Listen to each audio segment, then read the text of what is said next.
Welcome to Man Does Tech, where I solve the problems you didn't even know you had. You begin by confirming compatibility. Check whether your phone has a micro SD slot or if you'll need an OTG adapter or card reader.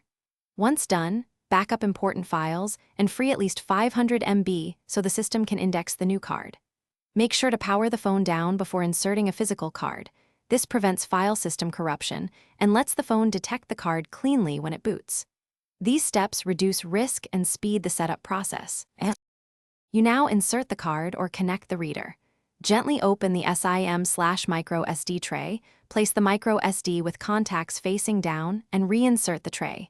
If using OTG, connect the reader to the phone's port securely.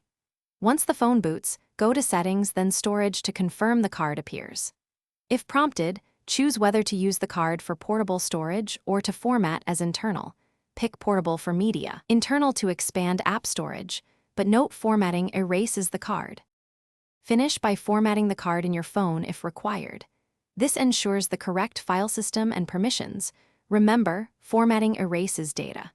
Next, move photos and media using the Files app, or set the camera app's default storage to the micro SD so new files save there automatically.